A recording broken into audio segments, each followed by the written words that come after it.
والذين هم لأماناتهم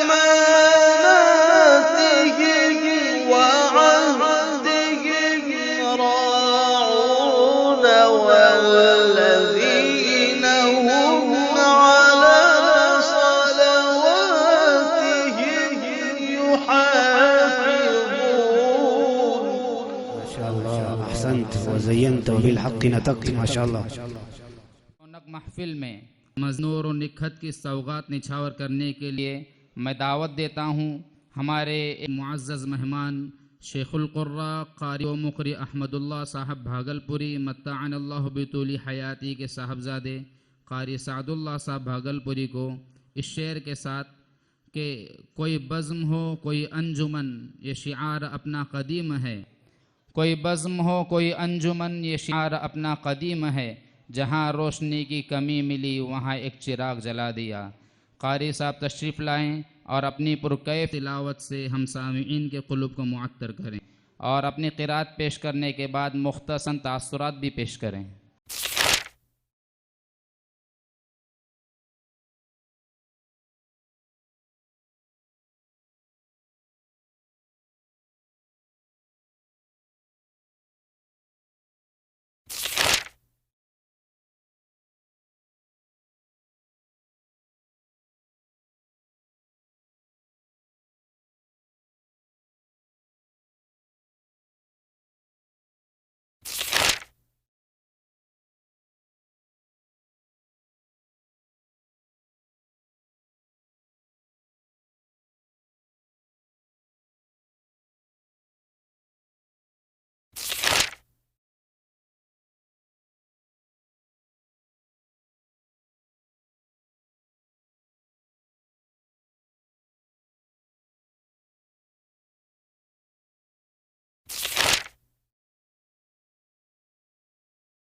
میرے پیارے طلباء، میں صبح سے آپ کی جانسوز اور پرکیف تلاوت سن رہا ہوں الحمدللہ،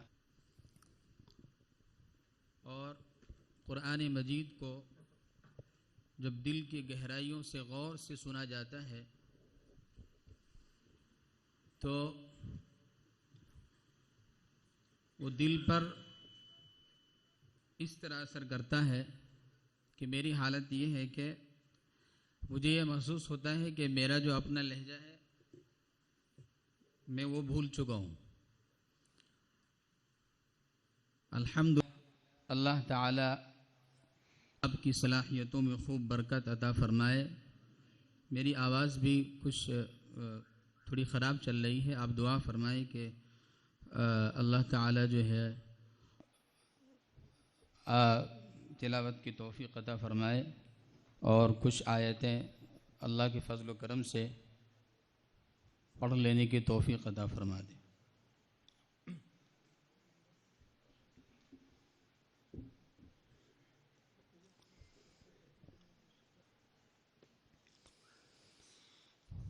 اعوذ باللہ من الشیطان الرجیم،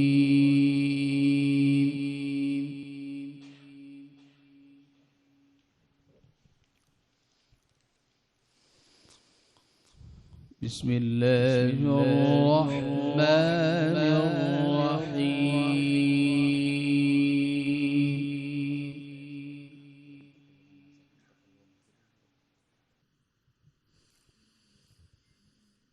وَلَقَدْ آتَيْنَا دَاوُودَ وَسُلَيْمَانَ عِلْمًا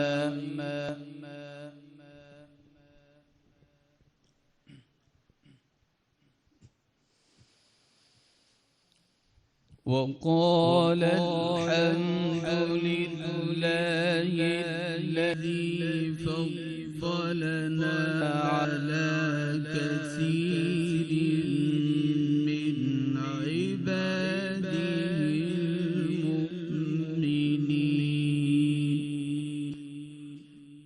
ما شاء الله.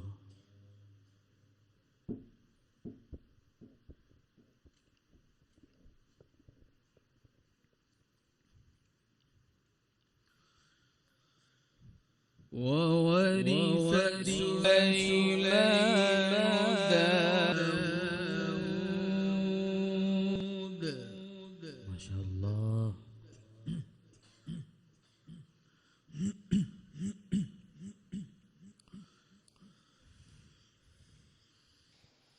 وقال يا أيها الناس علمنا منطق الطير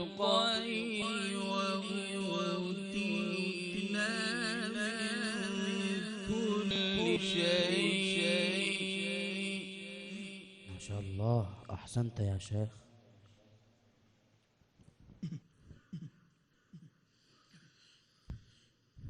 إن هذا لهو الفضل المبين.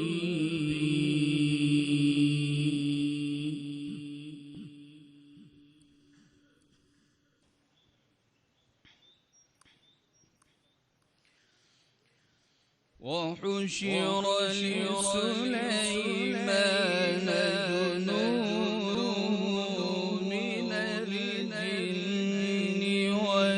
والإنس والطير فهم يوزعون. ما شاء الله.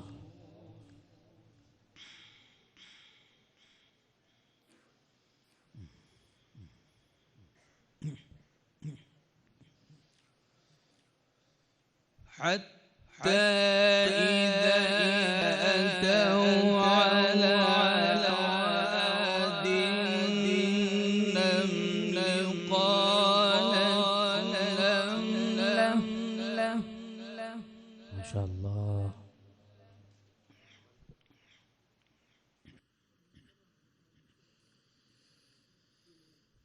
قالت نملة يا أيها النمل ادخلوا مساكنكم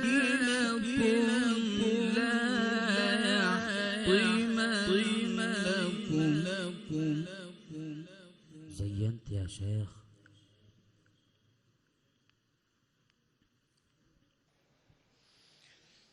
لا يحطمنكم سليمان وجنوده وهم لا يشعرون.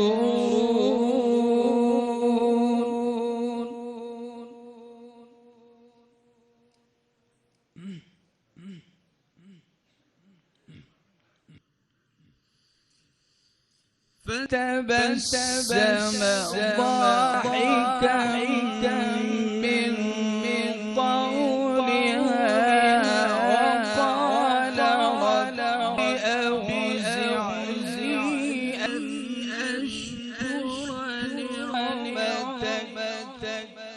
ما شاء الله، لينت قلوبنا.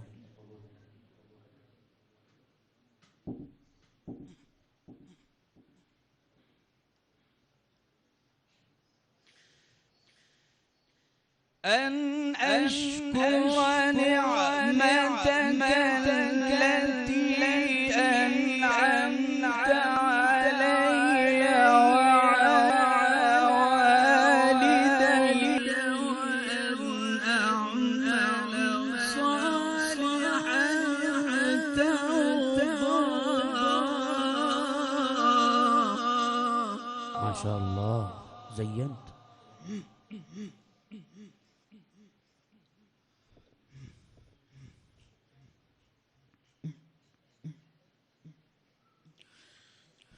وأن أعمل صالحا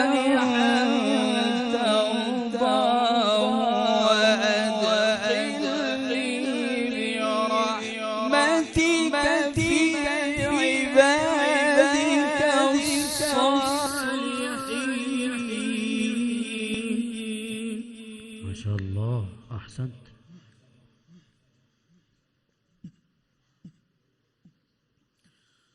وتفقد الطير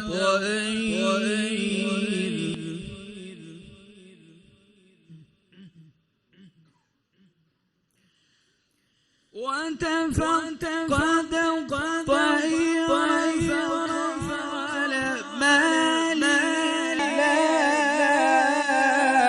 أرى الهدهد أم كان من الغائبين. ما شاء الله، هنيئا لك حين تلاوة القرآن.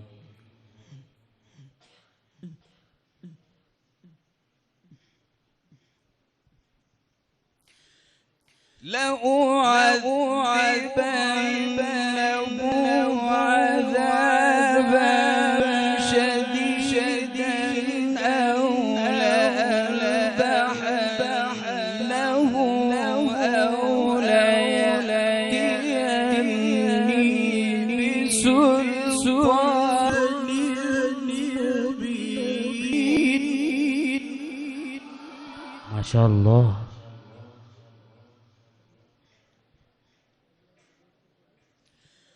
فمكث غير بعيد فقال أحبب ما لم تحط به. ما شاء الله، توبى لك حين تلاوة القرآن.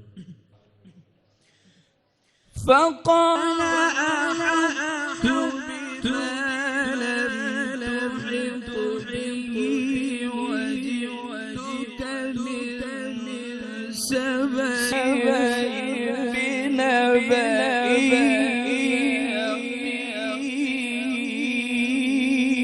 يقين. ما شاء الله، ملأت قلوبنا باليقين.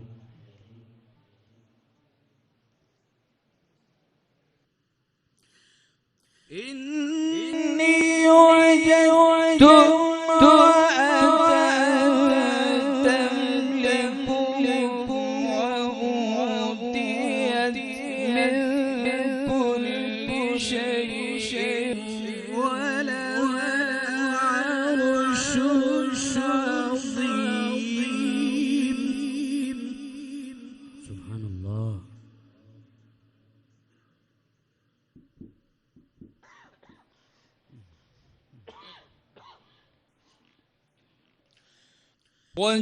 وجدتها قومها يسجدون للشمس من دون الله وزين لهم الشيطان أعمالهم. ما شاء الله.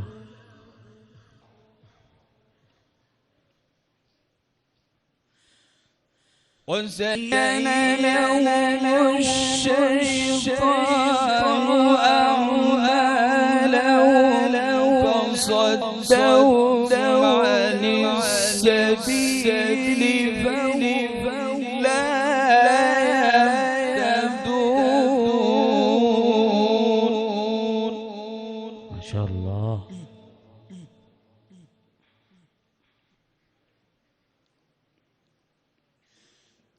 ألا يسجدوا لله الذي يخرج الخبأ في السماوات والأرض ويعلم. ما شاء الله، زينت يا شيخ.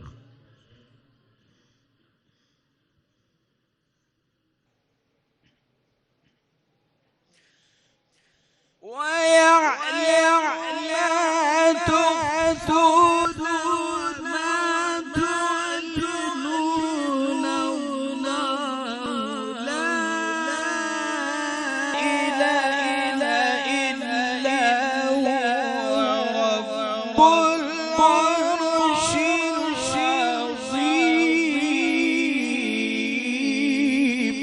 العظيم. ما شاء الله، ما أجمل قراءتك.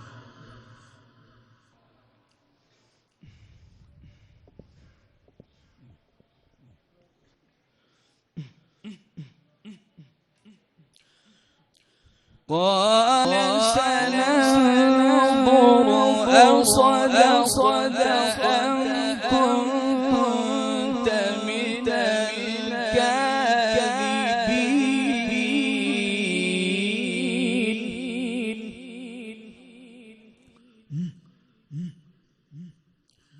اذهب بكتابي هذا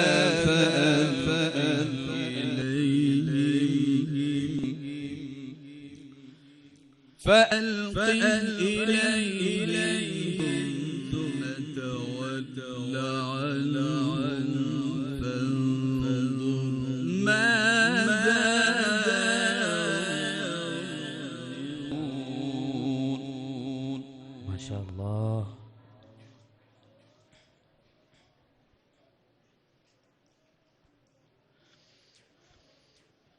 قالت يا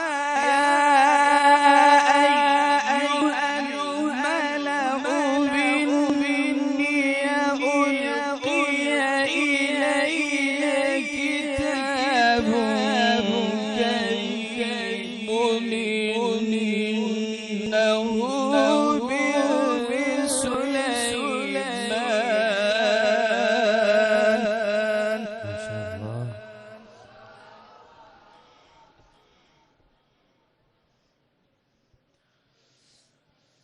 إنه من سليمان وإنه بسم الله الرحمن الرحيم. ما شاء الله. ألا تعلوا علي وأتوني مسلمين. صدق الله العظيم.